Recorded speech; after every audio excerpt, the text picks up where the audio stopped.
ചെമ്പൻ വിനോദ്. ചെമ്പൻ ചേട്ടന്റെ ശബ്ദമാണ്. അദ്ദേഹം അഭിനയിച്ച സപ്തമശ്രീ തസ്കരാഹ എന്ന ചിത്രത്തിലെ ഒരു ഡയലോഗാണ്. പേര് പറയാൻ തന്നെ ഭയങ്കര പാടാണ്. അപ്പൊ എന്തായാലും അതിലെ ഡയലോഗ് കേൾക്കാം. സംഗതി ഇത്തിരി ഡാർക്കാണെങ്കിലും ഈ ജയിലെന്ന് പറഞ്ഞാൽ ഒരു സമാധാനയുടെ ചോറ്. അതിപ്പോൾ നമ്മുടെ നാട്ടിൽ നിന്ന് ഒരു 10 കൊണ്ടുവന്ന അതിൽ 9 ഇന്റർനാഷണൽ വേസ്റ്റോളാണ്. പക്ഷേ ഇവിടെ സീൻ അതല്ലട്ടാ. ഇവിടെ ഓരോരുത്തരും അവരുടെ മേഖലകളിൽ കൈ തെളിയിച്ചവരാ.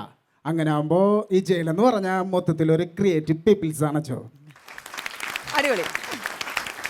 ഓക്കെ, അങ്ങനെ ചെമ്പൻ ചേട്ടന്റെ ശബ്ദം നല്ല ഗംഭീരമായിട്ട് ചെയ്തു. അപ്പൊ ഇനി അടുത്തതാരാണ്? അതുപോലെ മിമിക്രിയിൽ നിന്ന് മലയാള സിനിമയിലേക്ക് കടന്നു വന്ന് വളരെ പൊക്കം കുറഞ്ഞ വലിയ കലാകാരനായ ഗിന്നസ് ഇപ്പോൾ അടുത്ത് തന്നെ ട്രിപ്പിൾ ധമാക്ക അടിച്ച 3 ഗിന്നസ് ബുക്ക് റെക്കോർഡുകൾ നേടിയ അജയൻ ചേട്ടന്റെ ശബ്ദം.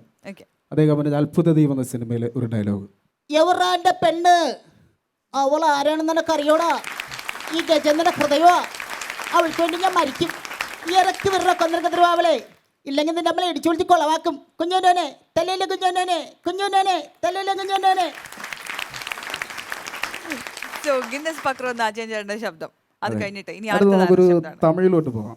തമിഴിലെ യുവനടനായ ജയം രവി അദ്ദേഹം അഭിനയിച്ച സന്തോഷ് സുബ്രഹ്മണ്യം എന്ന ചിത്രത്തിലെ ഒരു ഡയലോഗ്. Super hit മൂവിയായിരുന്നു. അതെ അതെ, അതിലൊരു വലിയ ശബ്ദം ഒച്ചത്തിൽ പറയുന്ന ഒരു ഡയലോഗാണ്. എല്ലാ തപ്പ് നീങ്ങതാ பண்ணீங்க, எல்லா தப்பு நீங்க தான் பண்ணீங்க. போதுப்பா, சின்ன வயசுல நீங்க பண்றது எல்லாமே போதும். நான் எழுந்தது போதும். இந்த வீட்டுக்கு அவளை கூட்டி வரப்பா நான் அவகிட்ட ஒரு ப்ராமிஸ் பண்ணேன், உனக்கு ஒரு நல்ல ஃபேமிலியை கொடுக்குறேன்னு. ஆனைக்கு இன்னைக்கு சொல்றேப்பா, இந்த ஃபேமிலி ஒரு நல்ல பொண்ணை எழுந்திடுச்சுப்பா, எழுந்திடுச்சு.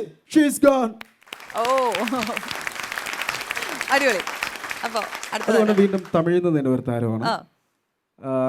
അലൈപ്പായുത് എന്ന സിനിമയിലൂടെ തമിഴിലേക്ക് കടന്നു വന്ന മാധവൻ. അദ്ദേഹം ഒരു ഗംഭീരമായ ഒരു തിരിച്ചുവരുന്ന ഇരുടി ചുറ്റു എന്ന സിനിമയിലെ ഒരു ഡയലോഗ്. 7 ரூபாய்க்கு நான் என்ன செஞ்சா உங்களுக்கு என்ன அறியுது?